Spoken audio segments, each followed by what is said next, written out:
네, 안녕하세요. 김우탁 노무사입니다. 이번에는 이제 26번째 실무 강의로요. 그 파견 관계와 도급 관계에 대해서 간략하게 한번 설명을 드리고, 그 파견 허용 업종 32가지가 뭐가 있고, 그리고 이 어떤 파견법상 어떤 불법 도급이 됐을 때 그 직접 고용 의무가 발생하는 그 어떤 케이스에 대해서 한번 설명을 드릴게요. 자, 산업 현장에는 수많은 이제 원하청 관계가 있어요. 자, 이게 어느 정도인지 좀 부정적인 인식도 있긴 하지만 사실 그 대부분의 경우에는 적법하게 잘 운영이 되고 있어요. 보시면은 원청 업체가 일의 완성에 대한 대가로 도급 계약을 체결을 하고요. 보통 건설회사에서 이게 많고요.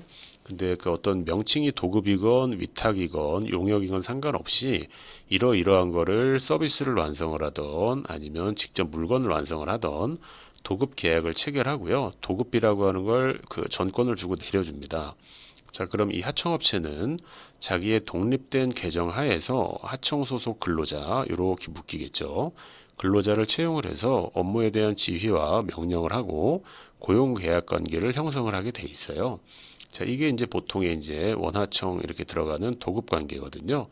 자, 그런데 이렇게 끊고 2000년대 들어가지고요. 정확하게는 1990년대 말에 나왔지만, 자, 노동시장 유연화의 어떤 조치로 사용사업주가 있고 파견사업주가 있는 사업주가 두 명인 어떤 분파된 특이한 형태가 나와 있는데, 일단은 그 파견 근로자라고 지칭이 되는 분은요, 채용 공고를 보고 그 채용 면접을 보러 가면 파견 사업주라고 하는 회사가 우리하고 고용계약, 근로계약을 체결을 할 것이다. 그리고 우리가 월급을 줄 것이고 4대 보험, 채용관계, 해고관계는 다 이쪽에서 관리를 할 것입니다라고 얘기를 해요. 자, 그리고 사용사업주라고 지칭되는 이쪽 회사에 가서 일을 하세요라고 하고 이 사용사업주가 업무 지휘와 명령 관계에 대한 사업주가 될 것입니다. 이렇게 얘기를 하는 관계가 이른바 근로자 파견이거든요. 자, 그러면 이쪽에서 월급을 줘야 되기 때문에 이 파견 사업주는 그 재원을 사용 사업주로부터 받아와야 돼요. 그거를 근로자 파견 계약이라고 하고요.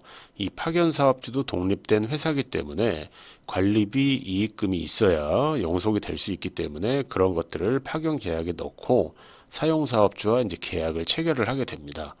그러면 이러한 이제 파견 계약이 지금 근로자 파견법에서 규율을 하고 있는데 예를 들어서 여기 있는 원청업체가 하청업체에게 이렇게 지휘 명령을 한다 그러면 여기 끊겨져 있는 이 지금 여기를 삼명관계라고 하는데요.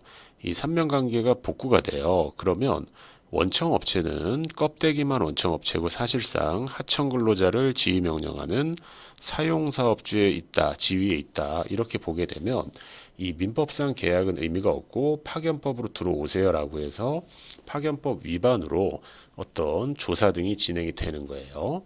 그럼 우리나라 같은 경우는요, 지금 현재 파견 허용 업종이 32개가 있어요. 원래는 이제 28개였는데, 그, 나중에 4개가 추가가 돼가지고, 현재는 32개 업종인데, 물론 이거 말고요. 어떤 뭐 일시적 간헐적인 업무, 뭐 출산, 육아, 결혼에 대한 대체 등 예외는 있지만, 원칙적으로는요, 32개 업종만 허용이 되고 있어요. 자, 그 중에서 일부를 제가 열거를 해드린 건데, 자, 여기 있는 뭐 형광펜 돼 있는 건 크게 신경 안 쓰셔도 되고요. 요거는 보시게 되면 그 2000년에 나온 표준 직업 분류상의 번호라는 걸 좀 기억을 하시고요. 이 업종이 직업의 종류고요. 그리고 여기처럼 5자리 코드가 원래는 정상 코드예요. 대, 중, 소, 세 분류로 해가지고 이 5자리 코드가 표준 직업 분류인데 432라고 대, 중, 소까지만 나온 거는요. 뒤에 XX 있어가지고 세 분류까지 모두 다 그러니까 빵빵 해가지고 100개의 경우의 수를 더 끌어안을 수 있는 직업 코드라고 보시면 돼요. 그리고 이게 이제 1번부터 9번까지 있는데 이 최저임금과 관련해서 이 9자로 시작하는 게 단순 노무직종이라고 해서 1번부터 9번까지 가면 갈수록 약간 숙련도가 좀 떨어지는 형태로 표준직업 분류를 구성을 해놨어요. 하지만 이게 2017년인가까지 개정이 됐기 때문에 2017년 직종 코드를 찾으시면은 이거하고 일치하지 않아요. 그래서 2000년 걸로 통계청에 가셔서 찾아보셔야 된다라는 거고요. 그리고 직접 고용 의무는 언제 발생하냐면 이른바 파견법상 불법 파견일 때 직접 고용 의무가 발생을 해요.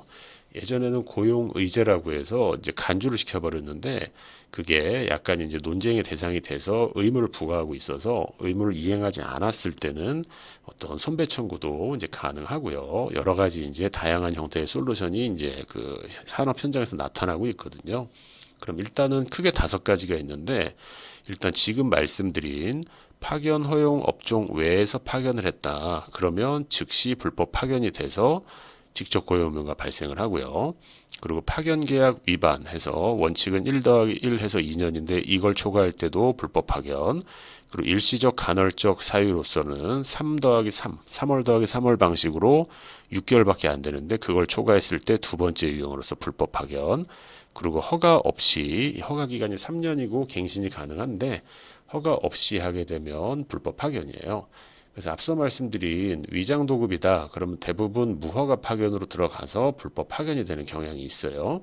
그리고 절대 금지 업종 파견은 뭐냐면 건설업이나 어떤 의료 이런 쪽에는 절대적으로 안 되거든요. 그래서 현업에서는 그쪽에서 뭐 사실 파견 관계를 형성하는 건 거의 없지만 법에 따르면 이러한 업종에서도 파견이 이루어지게 되면은 즉시 불법 파견이 되고 직접 고용 의무가 발생을 하게 됩니다.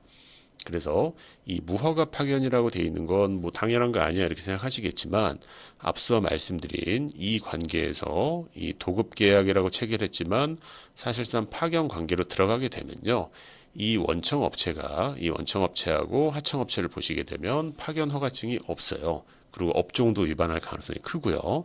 그 두 개의 링크를 타고 여기는 1번과 5번을 타고 대부분 불법 파견으로 이렇게 판단이 되고 직접 고용 의무가 발생하게 됩니다.